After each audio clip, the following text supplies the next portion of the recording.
और पूरे इस फिल्म के म्यूजिक के प्रोसेस के बारे में ही शायद कुछ आप बता सकती है, क्योंकि बहुत पहले से मतलब इस फिल्म का म्यूजिक बनाने के लिए शायद उतना डिस्टेंस तय किया है जितना मतलब इम्तियाज की फिल्म में लड़का लड़की से मिलने के लिए करता है।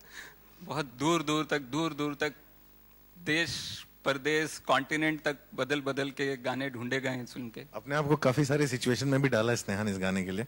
ये बिहार में गई थी एक होटल में, हम लोग शूटिंग कर रहे थे, वरुण ग्रोवर भी साथ में थे, लिरिसिस्ट जो खड़े हैं आपके सामने। उनका फोन आया कि यार एक बड़ी दिक्कत हो गई है, वो स्नेहा को और हमको काट देंगे। बोले काट देंगे, क्यों काट देंगे?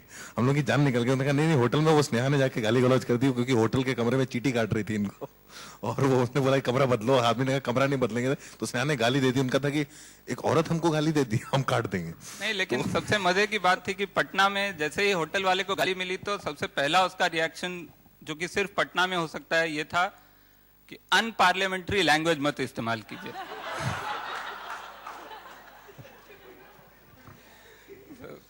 ये स्नेहा जो गाने के लिए, और स्नेहा के मेरे को जिंदगी में कई बार इस तरह के फोन आए, वो गाने को ढूंढने के लिए कहीं घुस जाती हैं। एक बार फोन आया, कभी वो हरियाणा में थी और एक किसी छोटे से गांव से रात को फोन आया, मैं यहाँ पे बैठी गाना रिकॉर्ड कर रही हूँ और सारे अपने हरियाणवी जट लोग हैं चारों, और सारे के सारे नशे में, और मैं अकेली लड़की हूँ, रात के 3 बज रहे थे। इसे अनुराग अगर मैं जिंदा नहीं लौटी तो मैं बता रही हूँ तुमको मैं कहाँ हूँ। और ये इस तरह के म्यूजिक रिकॉर्ड करने कहीं भी चली जाती है वो। जो आप इसका MTV का शो उसमें देखते ही होंगे। मराठी होके वो भी इंदौर से, बिहार का इतना ऑथेंटिक साउंड कैसे ढूंढा, उस पे कुछ? मैं मराठी हूँ लेकिन इंदौर की हूँ, तो मैं हिंदी मेरी ज़्यादा पकड़ थोड़ी ज़्यादा अच्छी है, लेकिन बिहार के बारे में और बिहार के म्यूज़िक के बारे में कुछ नहीं पता था एक्चुअली। तो पिछले 2 साल से मैं इसमें लगी हुई हूँ, तो अभी काफ़ी बिहारी हो गई हूँ, बहुत सारे गाने बन गए, हील भी बहुत लंबी हो गई है, तो मैं पूरा बिहार घूम चुकी हूँ। लेकिन सबसे ज़्यादा मज़ा ये आया कि सारे अलग अलग टाइप के सिंगर्स जमा करते आए। कुछ हाउस वाइफ्स को ही पकड़ के लोगों ने गवाया है और उनको कभी कभी पटना से बनारस लेकर आए हैं। तो मेरे साथ साथ कई लोगों का ट्रैवल हुआ है इस एल्बम को बनने में। तो आई थिंक और फिर मनोज तिवारी जी के साथ जो हमारा पहला प्रमोशनल सॉन्ग है वो रिकॉर्ड हुआ है। आई थिंक पूरा बिहार शायद मैंने थोड़ा बहुत छान मारा। I only wanted to do it to come at par with Anurag, specially because उनकी जो ब्रीफ होती तो मुझे ठीक से समझ में आती अगर मैं उस जगह के बारे में थोड़ा जान लेती, तो इसलिए मैंने ठीक है। तो बिहार ने टेस्ट को, मतलब बिहार ने पास किया हम लोगों को कि नहीं, आप बताइए। बिहार ने किस लेवल पे पास किया है इसका गवाह आज हिंदुस्तान की संसद बनी है। और आज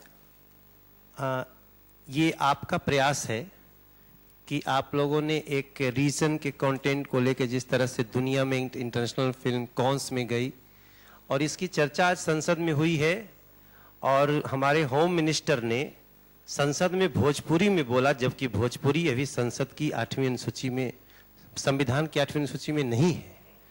तो मैं समझता हूँ इसमें बहुत बड़ा योगदान है अनुराग कश्यप और गैंग्स ऑफ वासीपुर का, आज जो कुछ भी हुआ है सर। और मेरे लिए तो ये इतने बड़े हैं अनुराग कश्यप कि अगर सपने में भी नाम आ जाए कि अनुराग कश्यप आपको याद कर रहे हैं तो मैं भाग के चला जाऊंगा, क्योंकि मुझे वो दिन याद है जब मैं वीडियो में पढ़ता था और किसी ने बोला कि अरे शूल फिल्म में तेरा गाना बज रहा है, तो हम लोग भाग के गए थे। मैं सोचा यार इस फिल्म में हमारी चर्चा कैसे हो गई। फिर पता चला कि अनुराग कश्यप उसके राइटर हैं, वो तुम्हें जानते हैं।